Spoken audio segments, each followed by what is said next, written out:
Subscribe करें और देखें एक दिल दहला देने वाली हॉरर स्टोरी। बिना घबराए बेल आइकॉन प्रेस करना ना भूलें।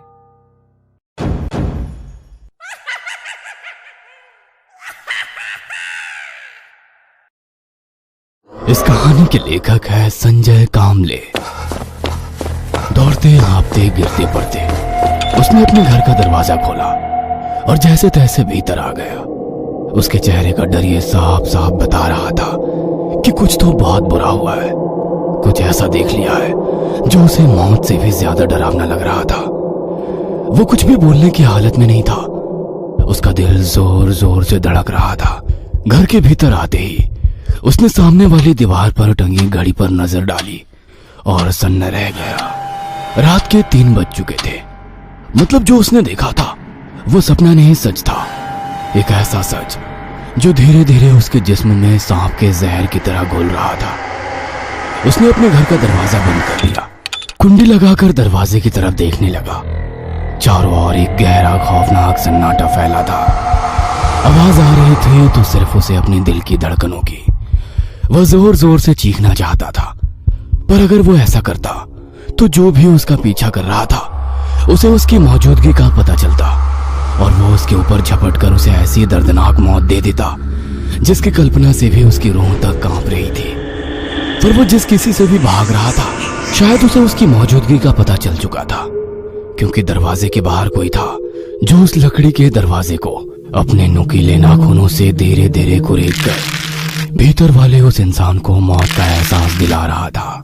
नाखूनों से कुरेदने की वो आवाज धीरे धीरे बढ़ने लगी और कर्र कर्र इस तरह की आवाज सुनकर भीतर खड़ा इंसान और ज्यादा डर गया। वह कमरे के भीतर छुपने के लिए दरवाजा या जगह ढूंढने लगा, पर अब वो पूरी तरह से उसके जाल में फंस चुका था। उसकी डरी सहमी नजरें सामने वाले दरवाजे के ऊपर ही टिकी हुई थी और अगले पल उसने जो देखा वो किसी भी इंसान को दिल का दौरा देने के लिए काफी था। अब वो साफ साफ देख रहा था कि बंद दरवाजे के बाहर नाखूनों से कुरेदने की वजह से दरवाजे पर एक बड़ा सा छेद हो रहा था, जिससे उस अंधेरे कमरे में बाहर की धुंधली सी रोशनी भीतर आ रही थी। अब मौत किसी भी पल उसके ऊपर झपटने वाली थी, पर तभी सब कुछ शांत हो गया। न दरवाजे पर किसी के नाखून से कुरेदने की आवाज आ रही थी और न किसी के सांसों के गुर्राने की डरावनी आवाज। मानो सब कुछ इस तरह से शांत हो गया था जैसे किसी तेज तूफान और आंधी के बाद मौसम शांत हो जाता है। अपनी डरी सहमी निगाहें दरवाजे के ऊपर बने उस छेद पर गड़ाकर वो एक एक कदम आगे बढ़ाने लगा। सन्नाटा, एक जानलेवा गहरा सन्नाटा। सन्नाटे को भी डर लगे इतना डरावना सन्नाटा, और उस गहरे सन्नाटे को चीरते घड़ी कांटों की आवाज, जैसे कोई टाइम बम जिस्म में बांध दिया हो, जो बिना बताए कभी भी फटने वाली हो। इस तरह का डर उसके दिल के भीतर था। एक एक कदम बढ़ाता वो दरवाजे के काफी नजदीक पहुंच गया और बाहर से आने वाली आहट को महसूस करने की कोशिश करने लगा, पर ना कोई आवाज ना कोई आहट उसे महसूस हो रही थी। उसने धीरे से दरवाजे के ऊपर हाथ रखकर दरवाजे पर बने उस छेद से बाहर देखने की कोशिश करने लगा, पर बाहर कोई भी नहीं था, बल्कि उसके बिल्कुल पीछे काली परछाई थी और झट से किसी ने पीछे से उसका मुंह दबोच लिया और रात के सन्नाटे के बीच उसकी चीख भी कहीं दब कर रह गई। इंस्पेक्टर सावंत का प्रमोशन और नजदीक के शहर में ट्रांसफर हुआ। अपने सहकर्मियों से मिलकर सावंत अपनी गाड़ी से दूसरे शहर के लिए निकले और कुछ ही देर में इंस्पेक्टर मोहिते ने चार्ज संभाल लिया। वे आज ड्यूटी पर ज्वाइन हुए थे। अपनी केबिन में बैठकर वे अपनी पत्नी से बात कर रहे थे। हाँ, पहुंच गया हूँ। हाँ, नई पोस्टिंग हुई है, इसलिए नेहा से बोलना जीजाजी शादी के दिन ही आएंगे। अरे मेरे खाने की फिक्र मत करो। बोलते बोलते वे एकदम से चुप हो गए और थोड़ी शांति से कहा, हाँ, दवाई भी खा लूंगा। हाँ, तुम्हारी कसम। तभी कांस्टेबल अंदर आते हुए सैल्यूट किया। सर, ये कत्ल हुआ है। कई दिनों से हो रही झमाझम बारिश की वजह से लोग बेहाल हो गए थे। आसमान काले बादलों से घिरा हुआ था। ऐसे में पुलिस की वैन एक अपार्टमेंट में दाखिल हुई। उस फ्लैट के बाहर लोगों की काफी भीड़ नजर आ रही थी। फ्लैट के भीतर किसी को भी जाने की इजाजत नहीं थी। अंदर कुछ पुलिस वाले और फोटोग्राफर जांच कर रहे थे। पूरी तरह लाल गाढ़े जमे हुए खून से सने सफेद फर्श के ऊपर सरकटा इंसानी जिस्म पड़ा था। धड़ से अलग किया दायां हाथ एक तरफ पड़ा था तो दूसरी तरफ बायां हाथ, पर उसका सर कहीं नहीं मिल रहा था। कमरे के भीतर मिले आई कार्ड से पुलिस शव की शिनाख्त करने में जुट गई। सभी आसपास पड़ोस में पूछताछ की गई, पर किसी को कुछ भी पता नहीं था। चौकीदार से पूछताछ करने पर पता चला कि मरा हुआ वो शख्स रात के 3 बजे बाहर से घबराया हुआ दौड़ता गेट के अंदर आ गया था, मानो वो अपनी जान किसी से बचा रहा था, पर कोई भी उसका पीछा करता हुआ दिखाई नहीं दिया। वॉचमैन ने उसे घबराहट का कारण पूछा, पर उसने कुछ नहीं बताया। वो दौड़ता हुआ सीधे लिफ्ट की तरफ भागा, पर लिफ्ट बंद होने के कारण वो सीढ़ियों से दौड़ते हुए अपने रूम की तरफ गया। उसके बाद क्या हुआ कुछ नहीं पता। पुलिस ने वॉचमैन से सीसीटीवी फुटेज मंगाई। चौकीदार की उस रूम में बैठकर पुलिस इंस्पेक्टर मोहिते बंगले की सीसीटीवी चेक करने लगे। रात के करीब 2:45 बजे वही शख्स गिरता पड़ता अपार्टमेंट के गेट के भीतर आ गया, पर काफी देर तक सीसीटीवी देखने के बाद भी उसका पीछा करने वाला कोई भी शख्स दिखाई नहीं दिया। पुलिस अब इस बात से परेशान थी कि उसका पीछा कौन कर रहा था, या फिर वो किस चीज से इतना डरा हुआ था। मरने वाला शख्स काफी रसूखदार था, इसलिए देर रात तक पुलिस की कार्रवाई चलती रही। बारिश तो रुकने का नाम ही नहीं ले रही थी। रेनकोट पहनकर इंस्पेक्टर साहब बाइक से अपने घर जाने के लिए निकले। बारिश रुकने का नाम नहीं ले रही थी। ऐसे में उस सुनसान सड़क से वे अपने बंगले की तरफ निकले। वैसे मर्डर के कई केस उन्होंने अपनी सोच और समझ से हल किए थे, पर यह केस काफी पेचीदा लग रहा था। एक इंसान की खौफनाक मौत हो चुकी थी, पर कातिल का कोई सुराग नहीं मिल रहा था।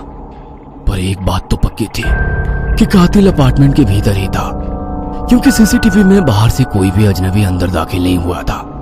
आसपास के लोग जो कुछ भी बता रहे थे उससे केस हल होने की बजाय ज्यादा ही पेचीदा बन गया था।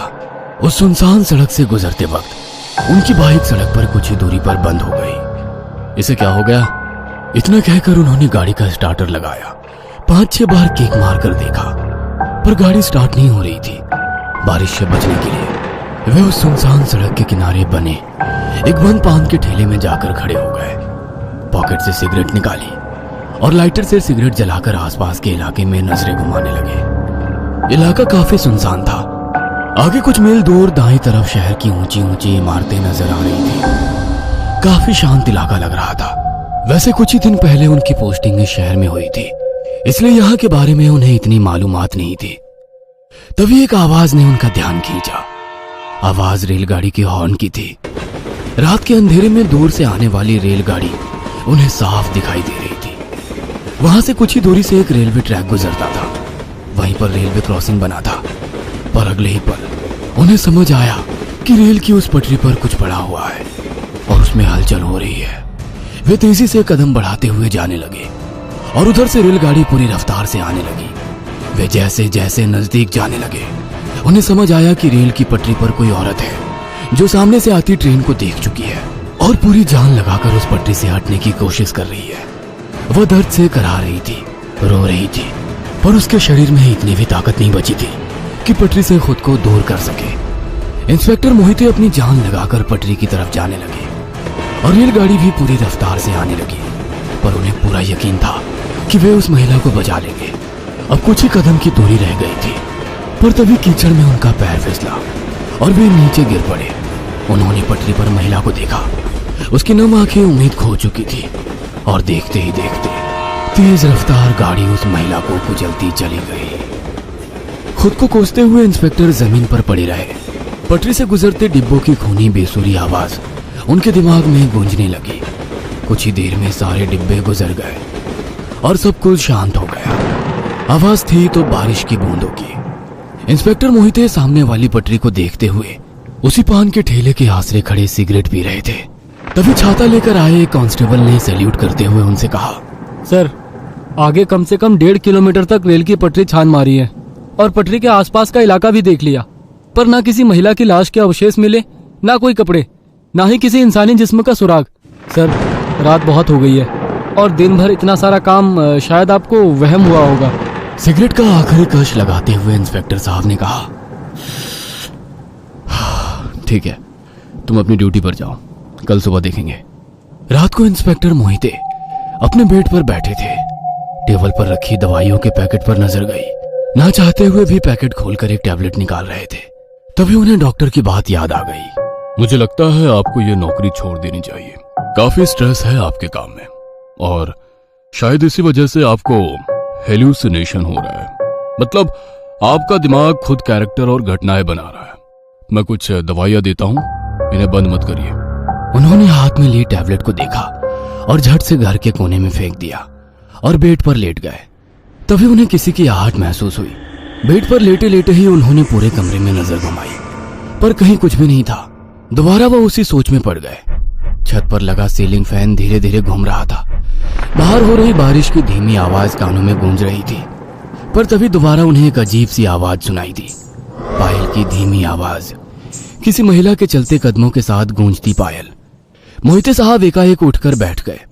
उन्होंने अपने कमरे का दरवाजा खोला और वो आवाज एकदम से रुक गई। बाहर हॉल में गहरा सन्नाटा पसरा हुआ था। वे दरवाजे बंद करने ही वाले थे कि तभी उन्हें चूड़ियों की आवाज सुनाई दी और वे वहीं पर रुक गए। उन्होंने पूरे हॉल में नजरें घुमाई। आवाज वहीं हॉल से आ रही थी। वे हर एक तरफ देख रहे थे। सोफा, टेबल, टीवी और दीवार से सटी एक अलमारी जो पर्दे से कवर की थी, पर अलमारी का दरवाजा खुला हुआ था। आधी खुली खिड़की से आने वाले हवा के झोंके से अलमारी के ऊपर लगा पर्दा धीरे धीरे लहरा रहा था। आवाज शायद खिड़की के बाहर से आ रही थी। उन्होंने लाइट का बटन शुरू किया और आवाज एकदम से रुक गई। वे खिड़की के पास गए और धीरे खिड़की का दरवाजा बंद कर दिया। बाहर से आने वाली तेज आवाज अब काफी कम हो गई। उन्होंने अलमारी का दरवाजा अब बंद कर दिया कि तभी तेज हवा से दोबारा खिड़की खुल गई। उसी के साथ अलमारी पर लगा पर्दा धीरे से ऊपर की तरफ लहराता गया और अलमारी पर लगे शीशे में उन्हें खुद की जगह एक खून से लथपथ घायल महिला का अक्स दिखाई दिया, जो कंघी से अपने बाल बनाती हुई डरावनी आंखों से साहब को घूर रही थी। और अगले ही पल वो आईने से बाहर निकलकर झट से उनके ऊपर झपटी और उनकी नींद खुल गई। कैसा डरावना सपना था। वे बेड पर ही बैठे थे। सर दर्द कर रहा था। शायद रात में नींद पूरी ना होने की वजह से हुआ होगा। इंस्पेक्टर साहब अपनी कैबिन में बैठे रात के उसी हादसे के बारे में सोच रहे थे। बार बार वो खौफनाक नजारा उनकी नजरों के सामने आ रहा था। उन्होंने अपनी बाइक निकाली और उसी पटरी की तरफ जाने लगे। दोपहर में शहर की आवाजाही आम रोज की तरह ही थी, पर बारिश अभी भी शुरू थी। उन्होंने अपनी बाइक उसी पान के ठेले के नजदीक खड़ी की। ठेले में बैठे आदमी से पूछा, बोलिए साहब, एक आध बढ़िया सा पान लगाएं, बनारसी या कलकत्ते वाला। हाँ, एक बनारसी लगाओ। पान बनाते वक्त ठेले वाला गाना गुनगुनाते हुए साहब की तरफ देखने लगा। ओ खई के पान बनारस वाला, ओ खुल जाए बंद अकल का ताला। पर इंस्पेक्टर मोहिते कुछ परेशान नजरों से रेल की पटरी की तरफ देख रहे थे। क्या बात है साहब, आप कुछ परेशान लग रहे हैं। इतना कहकर उसने साहब के हाथ में पान दे दिया। इंस्पेक्टर साहब ने उसके हाथ से पान लेकर पटरी की तरफ इशारा करते हुए कहा, क्या तुमने आज सुबह यहाँ किसी की लाश देखी? यहाँ रेलवे की पटरी पर? यहाँ तो आए दिन हादसे होते रहते हैं। कभी इंसान मरते हैं, कभी जानवर। कुछ पल वो चुप हो गया और इंस्पेक्टर साहब से पूछा, क्या बात है साहब, कुछ हुआ है का? कल रात एक महिला पटरी पर जख्मी हालत में पड़ी थी। मैंने उसे बचाने की पूरी कोशिश की, तब तक उसे ट्रेन ने रौंद दिया। पर अजीब बात है कि लाख ढूंढने पर भी उसकी लाश नहीं मिली। ओह, तो आपको भी वो दिखाई दी? मतलब आप पहले इंसान नहीं जो इस घटना को देख चुके हैं। पिछले 6 महीने में 10 से ज्यादा लोगों को ये दिखाई दिया और मैंने भी एक बार ये घटना देखी थी साहब। फिर तुमने क्या किया? क्या करता, पंडित जी के पास गया। उन्होंने कुछ खाने की चीजें पटरी के पास रखवाने को कहा और फिर वो बला टली। इंस्पेक्टर मोहिते उसकी बात सुन ही रहे थे, तभी उनके मोबाइल की रिंग हुई। ठीक है, तुम लोग पहुंचो, मैं आता हूं। इंस्पेक्टर उसी बिल्डिंग में पहुंचे जहां कुछ दिन पहले एक कत्ल हुआ था। कांस्टेबल पहले ही पहुंचकर लोगों के बयान ले रहे थे। वॉचमैन गेट पर ही खड़ा था। वॉचमैन कुछ बोलता, तभी अधेड़ उम्र की एक महिला सामने आई। साहब, मैंने ही फोन किया था। बोलो, क्या बात है? वो औरत काफी डरी हुई थी। साहब, हमारी बिल्डिंग में कुछ तो अजीब हो रहा है। मतलब? साफ साफ बोलो। साहब, 2 दिन पहले जिस आदमी का खून हुआ था वो कल रात खून से लथपथ हालत में मेरे फ्लैट के बाहर खड़ा होकर मुझे आवाज लगा रहा था। क्या बकवास कर रही हैं आप? मरा हुआ इंसान आपके कमरे के बाहर आपको पुकार रहा था। वॉचमैन की तरफ देखते हुए इंस्पेक्टर साहब ने कहा, तुमने कुछ देखा? नहीं साहब, शायद मेम साहब को वहम हो गया होगा। साहब वहम नहीं था, सचमुच मैंने अपने दरवाजे पर लगे की होल से उसे देखा था। ठीक है, माना आपने उसे देखा, पर वो आपके दरवाजे के बाहर क्या कर रहा था? बोल रहा था। क्या बोल रहा था? वो औरत की आवाज में बोल रहा था, वो अकेली नहीं जाएगी, वो उसे भी साथ लेकर जाएगी। वो औरत इंस्पेक्टर साहब की आंखों में आंखें डालकर बोल रही थी। इंस्पेक्टर साहब अब सोच में पड़ गए कि आखिर ये क्या हो रहा है। उसे किसे?